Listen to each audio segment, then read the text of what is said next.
मंगल Dhillon channel एक ऐसा channel जो आपका जीवन बदल सकता है, जैसे अब तक बहुतों का जीवन बदल चुका है। मंगल ढिल्लोन चैनल। नमस्कार, आदाब, सत श्री अकाल। धन गुरु नानक, धन निरंकार, धन गुरु रामदास जी महाराज, धन बाबा श्री चंद जी महाराज, धन गुरु ग्रंथ साहिब जी महाराज, धन गुरु गोबिंद सिंह जी महाराज, धन गुरु पिता ओंकारा जी महाराज। गुरु प्यारेओ, आज का जो एपिसोड है, मेरे साथ बहुत सारे लोग संपर्क में हैं। तो और मैं खुद भी जब फिल्में करता था, सीरियल्स करता था, तो काफी देर से मुझे तलाश थी। इसी सिलसिले में ही मैं घूमते घुमाते बहुत सारे आश्रमों में गया, बाबाओं से मिला। फिर मैंने खालसा फिल्म बनानी थी, उसके लिए मुझे फंडिंग चाहिए थी। तो मुझे लगा, लोगों ने कहा कि बाबाओं के पास बड़ा पैसा होता है, तो इनका काम ही प्रचार करना, धर्म प्रचार, तो इनसे मिलो। मैं ये नहीं कहता हूं कि अब मुझ में परिपक्वता है, लेकिन उस वक्त तो बिल्कुल ही नहीं थी। उम्र भी कम थी, ये 20-25 साल पहले की बात कर रहा हूं। सरकार का एटीट्यूड ठीक नहीं था और उन्होंने मेरा टाइम भी काफ़ी ख़राब किया। मैं उनसे सोच रहा था कि 300 साल मनाने जा रहे हैं खालसा जी का, खालसा सृजन दिवस जो है, जब खालसा का सृजन किया गया, तो उसको समर्पित मैं फिल्म बनाना चाहता था गुरु गोबिंद सिंह जी महाराज के जीवन काल पे। मेरी इच्छा थी कि उसको 3 भाषाओं में, हिंदी, अंग्रेजी और पंजाबी में बनाया जाए और हॉलीवुड स्टाइल में बनाया जाए, और 70 से 100 करोड़ का बजट हो उसका।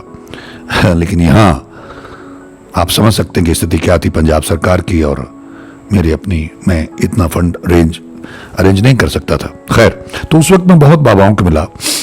तो साथ में एक कोशिश थी कि और भी कुछ जानकारी मिल जाए, और मेरे बड़े सवाल थे, जैसे बहुत लोगों के बहुत सारे सवाल हैं। तो मुझे कहीं से कोई मुझे संतुष्ट करने वाला जवाब नहीं मिला। खैर, वो फिल्म बनी, उसको मैं दिखाया दुनिया भर में, पंजाब में भी, और गुरु ने कृपा करके एक सिलसिला शुरू किया और बहुत सारी फिल्में बनवाई। अब यहां मैं आपसे ये बात इसलिए शेयर करना चाहता हूं कि उस वक्त भी और अब भी बहुत सारे आश्रम हैं, बहुत सारे महापुरुष हैं, बहुत सारे विद्वान हैं, अभ्यासी लोग हैं, डेरे हैं, संत महापुरुष हैं, और बहुत सारी विधियां हैं। तो कई बार जब हम गुम जाते हैं, मैंने इसका जिक्र किया हुआ एक एपिसोड में, कहीं वीडियो में, तो हम रास्ता पूछने लगते हैं, और हमारा सौभाग्य कहिए, दुर्भाग्य। सौभाग्य तो हमें कोई सही रास्ता बताने वाला मिल जाए, और दुर्भाग्य कि हमको सही रास्ता बताने वाला मिलता नहीं, और हम भी उतने गंभीर नहीं होते हैं। अभी हमने देखा ज्यादातर लोग दुखी हैं। नानक दुखिया सब संसार, अपने दुख की वजह से वो जुड़ते हैं, जिनको डॉक्टरों ने जवाब दे दिया। तो हमने तो पहले भी कहा था कि हम आपको वो तमाम लोग दिखाएंगे। हमने बहुत सारे इंटरव्यूज किए हुए हैं जिनको डॉक्टरों ने जवाब दिया हुआ था, दुनिया भर के डॉक्टरों ने, कि कोई इलाज नहीं, और ऐसी ऐसी बीमारियां, लेकिन ईश्वर के नाम से वो ठीक हुई हैं। ये शब्द हैं सर्वरोग का औषध नाम के, sickfilm.com पे डाउनलोड्स में भी हैं, और हमने YouTube पे भी डाले। और यहाँ जो हमारा ग्रुप है, धन गुरु नानक टेलीग्राम ग्रुप है, जिसका नंबर मैं अक्सर कहता रहता हूँ, 9920031094, उसके जरिए आप हमें मैसेज कर सकते हैं, ऐड मी करके हम आपको ऐड कर लेंगे। अगर आपकी इच्छा है, वाकई आप सीरियस हैं, तो 99-231-094 नंबर, उसको सेव करके उस पर मैसेज भेज दें, ऐड मी, अपना नाम लिख के, अपना शहर, और हम आपको लिंक भेज देंगे और आप ऐड हो जाएंगे। तो अभी हम लोगों का जो एक प्रोसेस मेरा गुजरा, और अभी भी जो मैं लोग देख रहा हूं, तो जब रास्ता आप घूम जाते हैं तो आप किससे पूछते हैं, तो वो आपको बताता है वहां चले जाना, वहां से लेफ्ट लेना, फिर राइट लेना, फिर यू टर्न लेना। तो आप भी कहते हैं ठीक है ठीक है ठीक है, जल्दी में आप निकल लेते हैं। आगे जाते उन्हें क्या कहा था यार, लेफ्ट लेना, फिर राइट, फिर क्या कहा था, नहीं घूम गए। अच्छा, किसी और से पूछते हैं, फिर पूछा उसने, अरे ये आपको किसने बता दिया भाई, आपको तो उधर जाना चाहिए था। आप फिर कंफ्यूज हो गए, आपने उससे फिर पूछा अच्छा यहाँ से, फिर आप जल्दी में निकलो मुड़ो, फिर आप चल पड़े, फिर कहा उसने क्या कहा था। अब आप इतने तंग आ जाते हैं because you feel you are lost, आप गुम गए हो। तो आप कहते हो कि समझदार आदमी ढूंढो, फिर आप ढूंढो कि पढ़ा लिखा आदमी या जो वहाँ का लोकल होता है उसको पूछते हैं, फिर नोट भी कर लेते हैं और फिर धीरे धीरे आप उसी डायरेक्शन पे चलते हैं और फिर आपको हाईवे मिल जाता है, तब आपकी जर्नी शुरू होती है। नॉर्मली हम लोगों के साथ ऐसा, सबके साथ शायद ना हुआ लेकिन अक्सर लोगों के साथ ऐसा होता है कि सही ना तो रास्ता बताने वाला मिलता है और ना ही हम इंटरेस्टेड होते हैं, सीरियसली हम सुनते ही नहीं हैं, जल्दबाजी में होते हैं। खैर, तो इतने सारे पंथ हैं, इतने सारे मत हैं, इतने सारे आश्रम हैं, इतनी सारी विधियां हैं, इतने सारे तरीके हैं, परिपाटियां हैं और सबको ये लगता है कि उनकी वाली बेस्ट है। अब मैंने पहले पासिंग रेफरेंस में इसका जिक्र किया था कि जिस भी महापुरुष ने उस पंथ की या उस मत की या उस अकल्ट की या उस धर्म की या उस आश्रम की या उस परिपाटी की, उस परंपरा की शुरुआत की होती है, जिस ढंग से भी जो उसने हासिल किया होता है, तो वो सबको बताते हैं, फिर उनके चेले सीखते हैं और चेले सीखने के बाद दूसरों को बताते हैं, ऐसे संगत चल पड़ती है, एक सिलसिला चल पड़ता है। और फिर अगर उन लोगों को यह लगने लग जाए कि यही एक तरीका है, इसी से आप ईश्वर की प्राप्ति कर सकते हैं या ईश्वर को पा सकते हैं या ईश्वर के निकट हो सकते हैं या अपना लेवल एलिवेट कर सकते हैं, तो ये ठीक नहीं है कदाचित। क्यों? क्योंकि और भी बहुत सारे रास्ते में कई बार कुछ लोगों से पूछ लेता हूं कि आपको क्या लगता है कि आपके अलावा और किसी को ईश्वर नहीं मिला, या आपकी इस विधि के अलावा और कोई विधि नहीं है ईश्वर को पाने की। मैं अक्सर ये जब कभी बातचीत होती है तो विद ड्यू रिस्पेक्ट में ये जानना चाहता हूं, क्योंकि अगर किसी भी धर्म के लोग ये कहें या कोई भी परंपरा जो उन्होंने चालू कर रखी है उनके गुरु ने या जो महापुरुष हुए, अगर वो कहें कि यही एक तरीका है, तो क्या आपको लगता है ये सही है? हाँ, आपको मिला है, ग्रेट, लेकिन हो सकता है कि जो रास्ता, जो तरीका, जो विधि, जो परिपाटी, जो टेक्निक आपको सूट करती है दूसरे को ना करती हो। ये जरूरी नहीं है कि वो सबको सूट करे, ये जरूरी नहीं है कि एक क्लास में अगर 50 विद्यार्थी हैं तो 50 के 50 फर्स्ट आएंगे या 50 के 50 सेकंड आएंगे। फर्स्ट सेकंड थर्ड तो 3 ही होते हैं। तो ये जो विधियां हैं, मेरा ये कंसर्न है कि हम लोग उनका अध्ययन तो करें। अगर आप करना चाहते हैं, आपको लगे कि यार ये विधि बहुत अच्छी है और मैं इसमें बड़ा कंफर्टेबल हूं, तो जरूर उसका अनुसरण करें। अगर उसको आपको लगता है कि उससे आपको लाभ होगा और आपको सूट करती है, आपके मन को भा गई, जैसे मैं कहता हूं कि जो भी नाम उसका आपके मन को भा जाए, बस उसी पे लग जाइए। क्योंकि मेन मामला तो मन का है ना, मन ही तो पकड़ में नहीं आता है, मन ही तो भागा रहता है। तो मन को अगर कीर्तन अच्छा लगता है उसको सुनाओ। कलयुग में वैसे भी गुरु साहब ने फरमाया कीर्तन प्रधान है और इसीलिए बाणी रागों में है। फिर उसमें मैं अक्सर ये कहता हूं सुर ताल लय गायकी है और उसमें गुरबाणी है, तो ये तमाम चीजें जब इकट्ठी हो जाती तो हमारे मन को पकड़ लेती हैं। मन पकड़ में आ जाता है, वरना वो भागता है, रोशनी से भी तेज गति से भागता है। खैर, तो एक बार ओशो को मैंने सुना था, बहुत पुरानी बात है, जब मैं शायद ड्रामा डिपार्टमेंट में था, ये बॉम्बे पहुंचा था, तो उन्होंने वर्ल्ड वॉर, मैंने इसका जिक्र किया कि वर्ल्ड वॉर में एक फौजी था, उसकी याददाश्त चली गई और उसका बिल्ला उल्ला बैच वैच भी घूम गया, तो ये पता नहीं चल पा रहा था कि किस देश का है। तो फिर क्या किया जाए? बहुत साइकेट्रिस्ट ने कोशिश की, तो कुछ लोगों ने पहचाना कि इसके स्किन से, इसके फीचर से ये लगता है कि फला मुल्क का है। अब उस मुल्क में कहां का है कुछ पता नहीं चल पा रहा था। तो बाद में यह तय किया गया साइकेट्रिस्ट की राय पे कि इसको आप उस क्षेत्र में, उस देश के, उस जहां से लगता है कि उस इलाके से हो सकता है, उस क्षेत्र से इसको घुमाएं। मतलब ट्रेन में बैठा दीजिए आप उसको और साथ में रहें और उसको देखता रहने दीजिए, वो ब्लैंक देखता रहता था।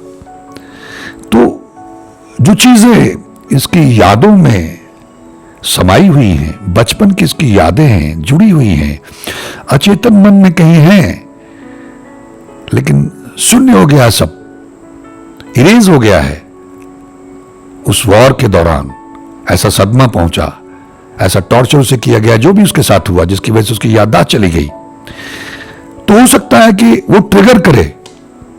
तो जहां ये रिएक्ट करे, जहां ये मुस्कुराए या गंभीर हो जाए, और जहां ये खुद ही उठ के उतर के चल पड़े, तो इसके पीछे पीछे हो लेना। इसका मतलब ये वहीं का है। मुझे ये उदाहरण बहुत अच्छी लगी, और यहां भी मैं ये कहना चाहता हूं कि आप ये विधि से करूं, उस विधि से करूं, वो कहते हैं हमारी तरफ आ जाओ, वो कहता हमारी तरफ आ जाओ, हमारे वाली बहुत बढ़िया, वो कहता हमारे वाला बहुत बढ़िया है। इसमें फंसने या उलझने की बजाय ये देखना कि तुम्हारा मन कहां टिकता है। जैसे मैं बार बार जिस नाम पे, क्योंकि तुम्हारी अपनी एक ट्रेडिशन है, एक परंपरा है, तुम्हारे संस्कार हैं, तुम्हारी अपनी एक अपब्रिंगिंग है, तुम्हारे खानदान की एक परंपरा चली आ रही है, तो जो नाम तुम्हें प्यारा लगता है, जो तुम्हारी साइकी में है, तुम्हारे अचेतन में बचपन से चला आ रहा है तुम्हारे साथ, अगर तुम्हारा मन उस पर टिकता है, ग्रेट। अगर नहीं टिकता है तो कुछ और ट्राई करना। जैसे हम लोग विकल्प बताने की कोशिश करते हैं कि ये कर लो, ये करके देखो, ये करके देखो, तो ऐसे ही इसमें उलझ मत जाना। जैसे मैंने पहले भी जिक्र किया था कि हठ योगा है, कुछ लोग करते हैं, रेकी वाले लोग हैं, पेंडुलम साइंस है, तरह तरह की विधियां हैं। कुछ जगह जगह आप देखेंगे उन्होंने आश्रम खोल रखे हैं, ठीक है, वहाँ विपासना के लोग जाते हैं पैसे दे के, और उनकी पूरी नियमावली है, सख्ती है, डिसिप्लिन है, बोलना नहीं है, सादा भोजन देंगे आपको और पैसे भी लेंगे। बहुत सारे जो संपन्न लोग हैं वहाँ जाते हैं। तो ऐसे ही यहाँ अलग अलग बाबाओं के, महापुरुषों के स्थान हैं। जैसे एक दोदरा साहब वाले हैं, बाबूजी थे, उनका अपना एक सिस्टम है, मैंने इसका जिक्र किया था पहले।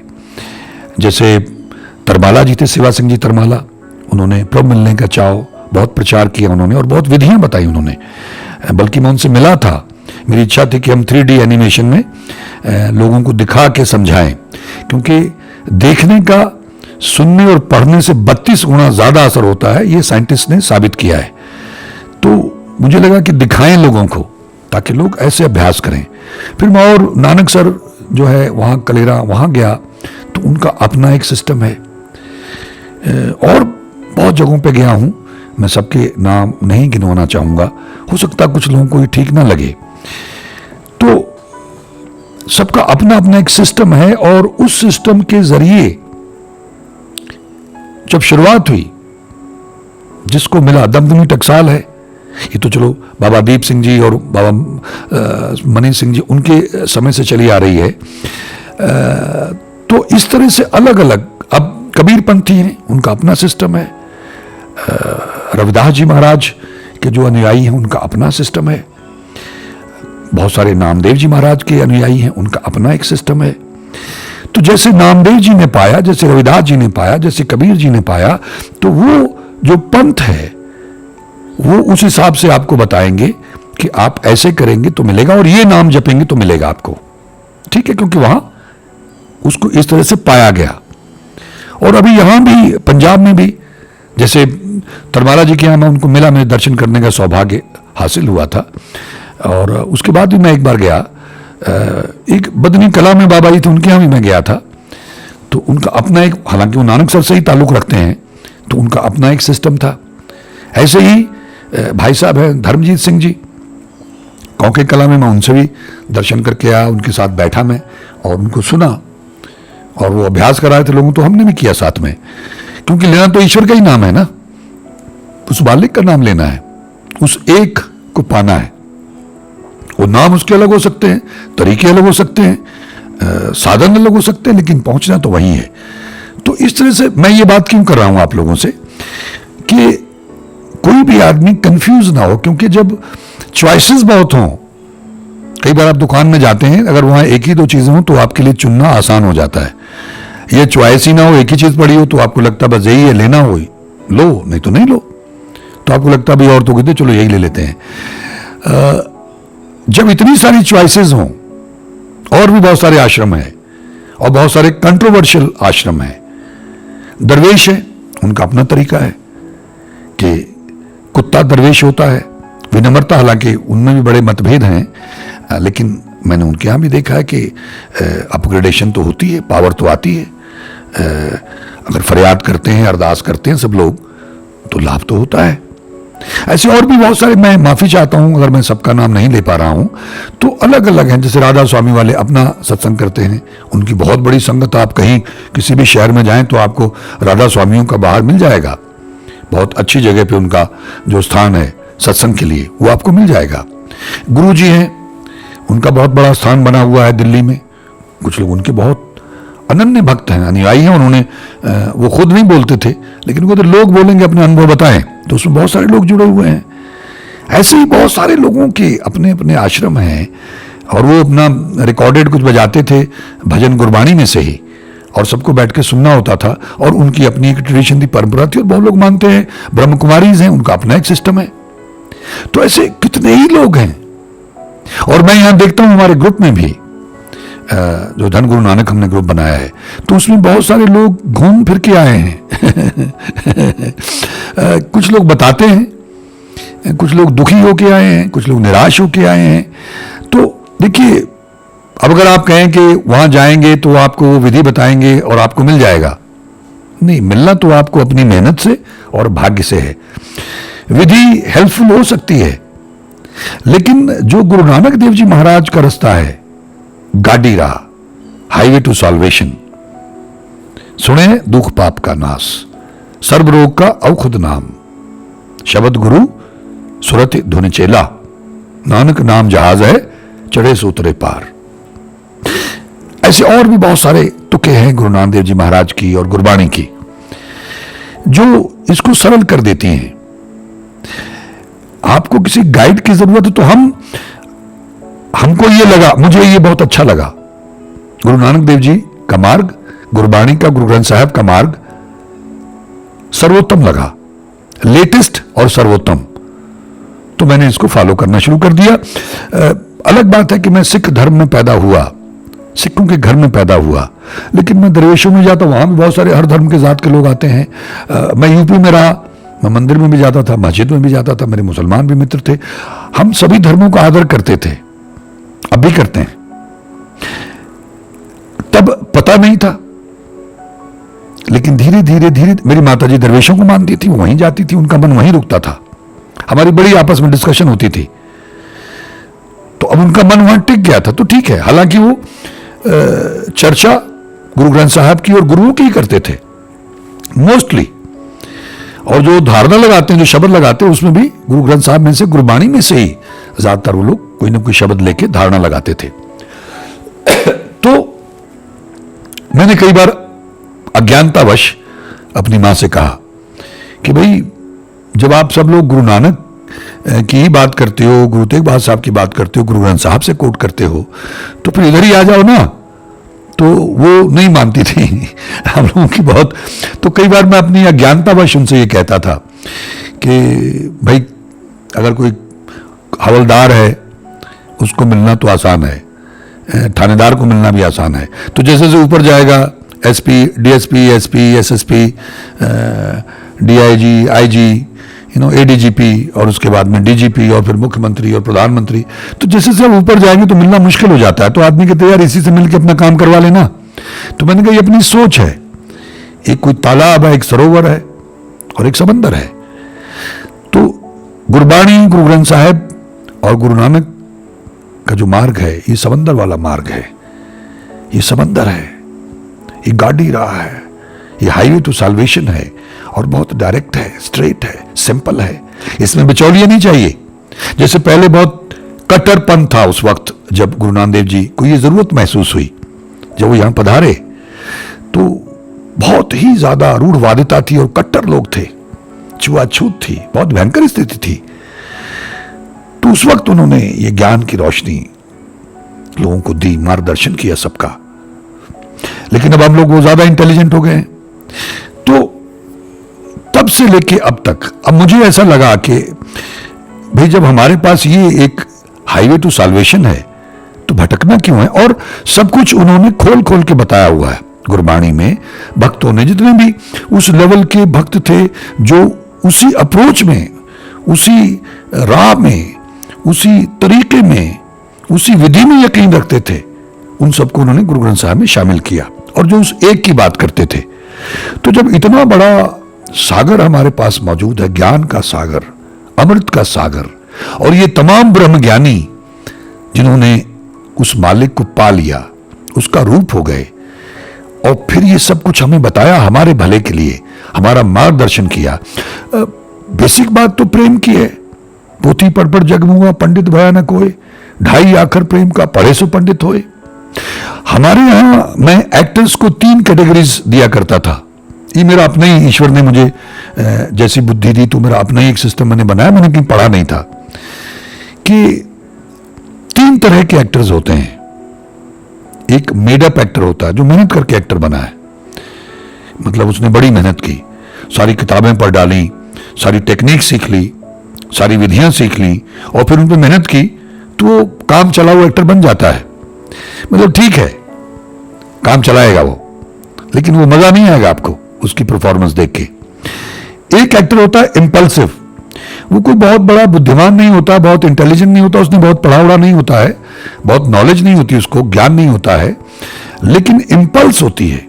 बस उस मोमेंट पे जब उसको कहा जाएगा तो वो कमाल का परफॉर्मेंस कर जाएगा। वैसे आगे पीछे आप देखेंगे कि भाई ऐसा तो कुछ इसके पास है नहीं, लेकिन जब ये परफॉर्म करता स्टेज पे तो कमाल कर देता है। एक ऐसे एक्टर होते थे हमारे यहाँ, अभी भी होते हैं। एक होता बॉर्न एक्टर, पैदाइशी एक्टर। लुइजी प्रिंडालो ने कहा था कि एक्टर और पागल पैदाइशी होते हैं, बनाए नहीं जा सकते। अब ये जो बॉर्न एक्टर है, ये अंदर से ही एक्टर होता है। इसको आप सिखाओ तब भी, ना सिखाओ तब भी इसने कमाल ही करना है। कैसे करेगा उसको खुद को पता नहीं होता है। ट्रेनिंग अगर आपने दे दी तो और गजब करेगा, नहीं भी दी तब भी वो कमाल ही करेगा, क्योंकि बॉर्न एक्टर है। ठीक है, इसी तरह से यहां पे जिसका पीछे तप है, जप है, जिसने कमाई की हुई है, लेके आया है, तो उसको तो अपने आप रास्ता मिलना ही मिलना है, क्योंकि उसका पीछे है ना, डिपॉजिट किया हुआ है, तो उसको रास्ता दिलाएगा, कोई विधि बनाएगा, किसी महापुरुष की संगत कराएगा, सत्संग मिलेगा, खुद ही जपने लग जाएगा, स्वप्न में गाइडेंस मिलने लग जाएगी, या कोई सज्जन आके उसको गाइड कर देगा, मतलब उसको रास्ता मिल जाएगा, कोई ऐसी पुस्तक मिल जाएगी, वहीं से उसको रास्ता मिल जाएगा। तो दूसरा है इंपल्सिव, वो कभी मोमेंटली बैठेगा, बड़ा वैराग में आ जाएगा, उसके बाद इस दुनियादारी में लगा रहेगा। कभी पढ़ने बैठेगा तो रोने लग जाएगा, बड़ा उसको वैराग बनता है। कहीं कोई बात करेगा ईश्वर की तो बड़ा रंग में आ जाएगा, लेकिन आगे पीछे ब्लैंक रहता है, अपनी दुनियादारी में खच रहता है। ये वो इंपल्सिव टाइप एक्टर हो गया। जो पीछे से लेके आया है वो बॉर्न है, बॉर्न एक्टर की तरह है, ओरिजिनल लेके आया है, वो कमाल करेगा ही करेगा, उस पर कृपा होनी ही होनी है, हिसाब किताब है उसका। एक है मेडअप, जो बहुत मतलब टेक्निकलिटीज में पड़ जाते हैं, मैकेनिकल एक्सरसाइजेस करते हैं। जैसे मैंने कहा साइकिल को स्टैंड पे लगाया, पैडल मार रहे हैं, पहुंच कहीं नहीं रहे, ऐसे करना है, बहुत फूल मालाएं और बहुत माला गले में डाली हुई है, तिलक भी लगाएंगे और कपड़े भी ऐसे पहनेंगे और धूप बत्ती भी बड़ी करेंगे, मतलब पूरा आप देखेंगे तो कमाल ही किया होगा उन्होंने। तो वो माहौल से तो लगेगा आपको कि यार कमाल है, और बड़ा वहां अंदर भी ऐसा कुछ बनाया होगा माहौल कि आपको लगेगा कि यार ये तो बहुत कमाल की जगह आ गए, लेकिन आपको हासिल कुछ नहीं होगा खास। मतलब आप सराबोर नहीं होंगे, आप भीगेंगे नहीं, वो रस नहीं टपकेगा, क्योंकि आर्टिफिशियल है, बना हुआ है, बनावटी है, बोर नहीं है, इंपल्सिव भी नहीं है। तो ये 3 तरह के लोग मैंने घूम फिर के देखे।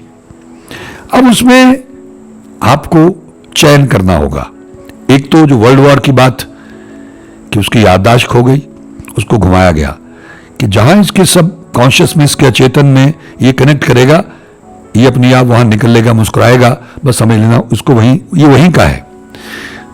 दूसरा ये जो मैंने कहा इंपल्सिव, बॉर्न और मेडअप।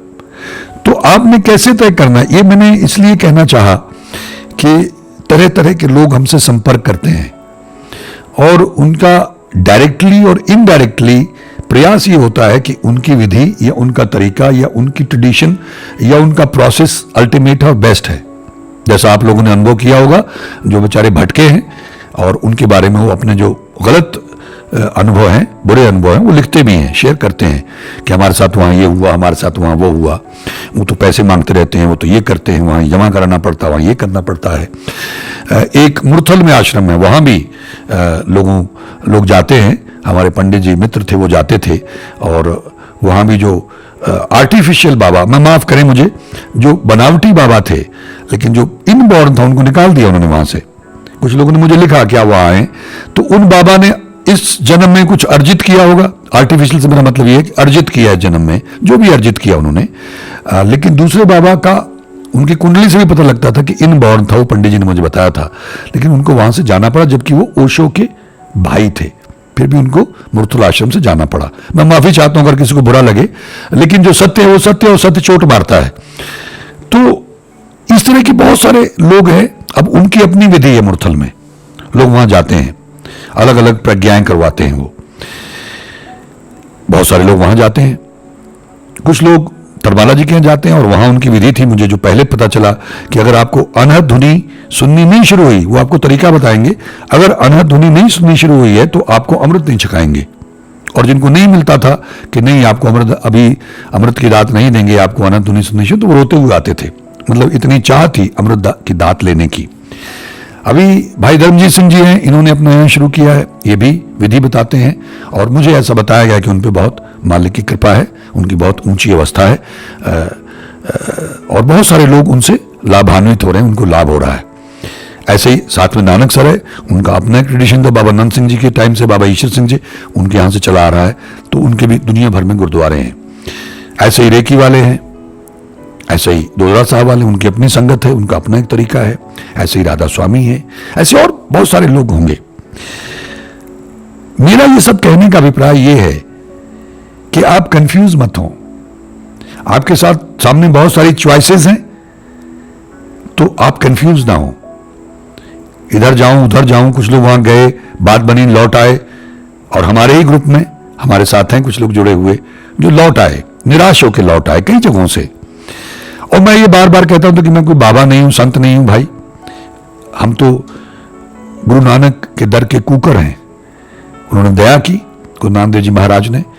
गुरु ग्रंथ साहब ज्ञान के सागर हैं, और उन तमाम भक्तों ने, महापुरुषों ने, गुरुओं ने, ब्रह्मज्ञानियों ने सब कुछ खोल खोल के बताया हुआ है। अगर आपकी समझ में ना आए तो आप थोड़ा सा भावार्थ समझ लें। एक शब्दार्थ है, एक भावार्थ है, उसको समझ लें, अर्थ पढ़ें उसका, आपको काफी कुछ समझ में आएगा।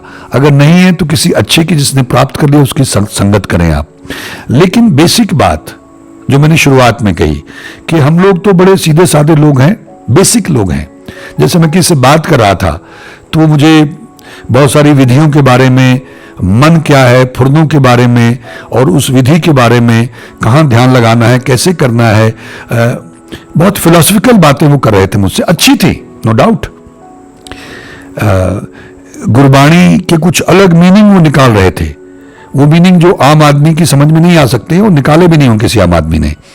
ऐसे लोग हैं जैसे सिख मिशनरीज हैं, उनका अपना एक पैटर्न है, दमदमी टकसाल है, उनका अपना है। तो मैं उनसे बात करते हुए ये मुझे ऐसी सूझा, तो मैंने उनसे कहा कि देखिए हम लोग तो जूनियर केजी सीनियर केजी वाले लोग हैं, ठीक है, ये प्ले स्कूल कह लीजिए, ये पहली दूसरी जमात वाले, तो हमको तो इतनी गहरी बातें समझ में नहीं आती हैं। हम कोशिश कर सकते हैं, लेकिन आप पहली दूसरी वाले बच्चे को अगर कोई बहुत बड़ी टेक्निक या बहुत गहरी चीज़ बताएंगे, फिलॉसफी की बात बताएंगे, या उसको आप पीएचडी का कोर्स बताएंगे या 10वीं का बताएंगे, तो बेवकूफ़ी की तरह आपकी तरफ देखता रहेगा। तो मैंने कहा कि हमारा तो बड़ा सीधा सा फंडा है भाई, गुरु नानक देव जी महाराज ने जो बताया है हमने उसको प्रैक्टिकली करके देखा है और हमको जवाब मिला है, ठीक है। अब ये सबकी अपनी अपनी यात्रा है, अपनी अपनी इंडिविजुअल यात्रा है, इसके बारे में बार बार कहता रहा हूं, ठीक है। यहां बहुत सारे ब्रह्मज्ञानी होंगे, हमारे ग्रुप में भी कुछ ऐसे लोग हैं जिनकी बहुत अच्छी अवस्था है। उन्होंने डायरेक्टली मुझसे तो संपर्क नहीं किया, लेकिन एमपी सिंह जी बताते रहते हैं, क्योंकि जो बहुत बड़े अभ्यासी लोग हैं वो तो एमपी सिंह जी से संपर्क करते हैं अपने सवालों के जवाब के लिए, या अपने अभ्यास के लिए, उसको बेहतर बनाने के लिए। मेरा शायद उनको लगता होगा कि जो ज्ञान है या जो जानकारी वो सतही है, क्योंकि उनकी अवस्था बहुत ऊंची है। लेकिन मैं अक्सर ये कह देता हूं, कई बार मुझे पता नहीं कहना चाहिए नहीं कहना चाहिए, कि ये इंडिविजुअल व्यक्तिगत निजी यात्रा है। अगर ए को ऐसे मिला है तो जरूरी नहीं कि बी को भी वैसे मिलेगा या सी को वैसे मिलेगा, नहीं। अब बहुत सारे लोग कहते हैं कि उनको रोशनी से भर गया कमरा, इतना प्रकाश उनको आंखें खोलनी पड़ी। कुछ लोग कहते हैं उनको अनाध्वनि सुनती है और इतनी जोर से सुनती है कि बता नहीं सकते। कुछ लोग कहते हैं बारिश होती है उनके ऊपर, कुछ लोग कहते हैं उनका मुंह मीठा हो जाता है, कुछ लोग कहते हैं उनको वाइब्रेशन महसूस होती है। मतलब तरह तरह के अनुभव लोग शेयर करते हैं अपनी अवस्थाओं के। मुझे ऐसा कुछ नहीं हुआ, ये एब्सोल्यूट ट्रुथ मैं आपसे शेयर कर रहा हूं। लेकिन मैंने जहां बापू से जो कहा उसने कर दिया, मैंने जो सवाल किया उसका जवाब दे दिया, कैसे भी जवाब दे दिया। एसएमएस के जरिए जवाब दे दिया, टीवी के जरिए जवाब दे दिया, गुरु ग्रंथ साहब के जरिए जवाब दे दिया। मुझे जवाब दिया असंभव परिस्थितियों में, असंभव हो ही नहीं सकता, लेकिन मालिक ने तत्क्षण उसको संभव करके दिखाया। मैं मूर्ख नहीं समझा, ठीक है। उस वक्त वैराग में आ गए, लंबे लेट गए, धन्यवाद करने लग गए, रोने लग गए, ये सब किया। लेकिन फिर वही मैंने जैसे जिक्र किया था किसी और वीडियो में, फिर वही दुनियादारी में लगे रहे, चले रहे। लेकिन राह नहीं बदली, उस तरह से ट्रैक नहीं बदला, वही दुनियादारी में खचित रहे। फिर धीरे धीरे और बहुत सारी, मतलब मैंने ये सब रब भगवान से मेरी बातें में शेयर किया हुआ है, तमाम अपने अनुभव कि ऐसे ऐसे मेरे साथ हुआ। मेरे सामने कोई रोशनी नहीं हुई, मुझे कोई अनाध्वनि आज तक सुनाई नहीं दी है, कोई बारिश नहीं हुई मेरे ऊपर, लेकिन यह सब होता रहा। ये मेरी यात्रा थी और मुझे जवाब देते रहे, और गजब के जवाब। मतलब आप रो रो के बुरा हाल हो जाए कि ये तो सीधे मुझे ही बता रहे हैं, ठीक है। उसके बाद में 2018 में डायरेक्टली, अब ये मेरा ख्याल है किसी के लिए भी मुश्किल है ये मानना कि मुझे लिखित रूप में उस ईश्वर की दरगाह से, उसके दरबार से कोई शक्ति जो ईश्वर का रूप हो चुकी है, वो लिखित रूप में संदेश भेज सकती है। अब ये मेरा अनुभव है। तो यहां बहुत सारे लोगों की बहुत ऊंची अवस्था होगी, लेकिन उनको ये संदेश नहीं आए होंगे। उनको किसी अदृश्य शक्ति ने, ईश्वरी शक्ति ने, जो उस मालिक के दरबार से आई, जो ईश्वर के कहने पे आई, ईश्वर के निर्देश पे, ईश्वर के हुक्म पे आई, और वो सब उन्होंने मुझे बताया, मैंने शेयर किया रब भगवान से मेरी बातें में, क्योंकि मुझे आज्ञा मिली, वरना नहीं करता। तो अब जिनके ऊपर बारिश होती है, जिनको रोशनी दिखती है, जिनको अनाध्वनि सुनती है, उनको संदेश नहीं आते, ऐसे लिखित में संदेश नहीं आए होंगे। तो अब ये मेरी जर्नी है, मेरी यात्रा है, मेरा रास्ता है, वो उनका रास्ता है। इसी तरह से उसको ये हुआ और मुझे नहीं हुआ, इस चक्कर में नहीं पड़ना है। ये विधि करूं या वो विधि करूं, इसमें नहीं पड़ना है। जो तुम्हारे मन को भा जाए, जहां तुम्हारा मन रुक जाए, जहां तुमको लगे कि ये बहुत बढ़िया है, ये करते हैं। अन्यथा बिना किसी कंफ्यूजन के गुरु नानक देव जी महाराज की गाड़ी राह पे चलें, कोई परवाह करने की जरूरत नहीं है। क्योंकि मैं अक्सर ये कहता हूं, कुछ लोग डर जाते हैं, कंफ्यूज हो जाते हैं, फिर उसमें बहुत सारे लोग उनको समझाने वाले आ जाते हैं। अब ये उनका अनुभव हो सकता है जो आपको समझा रहा है, जरूरी नहीं कि वो अनुभव आपका भी होगा। वो रास्ता उसका हो सकता है जो उसने अनुभव किया, जिस रास्ते से उसने वहां तक अपनी प्राप्ति की, वो जरूरी नहीं कि आपकी हुई आपको सूट कर जाए। पंजाबी हमारे कहा किसी ने मां वादी, किसी ने मां माफक, हो सकता है वो आपको सूट ना करे। ये एपिसोड मुझे इसलिए बनाना पड़ा कि मैं खुद कई बार एक चौराहे पे खड़ा होता हूं कि भाई ये कह रहे हैं, वो ये कह रहे हैं, ये कह रहे हैं, ये कह रहे हैं, तो फिर कौन सा रास्ता अख्तियार करें। अब आप उदासी संप्रदाय में चले जाएं, उनका अलग सिस्टम है। आप निर्मलों में चले जाएं, उनका अपना सिस्टम है। आप और जो महामंडलेश्वर है उनके यहाँ, या और हिंदू धर्म में चले जाएं, गायत्री परिवार में चले जाएं, उनका अपना सिस्टम है। तो ऐसे बहुत सारे लोग हैं, बड़े अखाड़े हैं, जूना अखाड़ा और पता नहीं कौन कौन से अखाड़े हैं। आप नहिंग सिंह हैं, उनके यहाँ चले जाएं, उनका अपना एक सिस्टम है। तो एक साधारण व्यक्ति कंफ्यूज हो जाएगा ये इसलिए मैं एपिसोड बना रहा हूं, जो ईश्वर ने, जो मुझे आमद होती है, मुझे कुछ नहीं आता भाई, मैं बार बार ये कहता रहता हूं, इसको मेरी विनम्रता मत समझेगा। मैं गुरु नानक देव जी महाराज का और उस निरंकार का, उस ईश्वर का, उस अल्लाह वाहिगुरु गॉड का और रामदास जी महाराज का मैं ऋणी हूं, गुरु ग्रंथ साहब जी महाराज का, गुरु गोविंद सिंह जी महाराज का, बाबा श्री चंद जी का और गुरु पिता ओंकारा जी महाराज का। मेरे पास शब्द नहीं होते हैं और मैं उनका ऋणी हूं, मेरा रोम रोम उनका ऋणी है। वो दया करके बुलवा देते हैं और मैं बोलने लग जाता हूं, गूंगे से ज्ञान करवाने लग जाते हैं, मेरे जैसे मूर्ख से बुलवाने लग जाते, मैं बोलने लग जाता हूं। तो मुझे ऐसा लगा और मैं लोगों से कहता हूं कि कंफ्यूज मत होना, व्याकुल मत होना, विचलित मत होना, बस गुरु नानक का पल्ला पकड़ लेना, गुरु ग्रंथ साहब का पल्ला पकड़ लेना।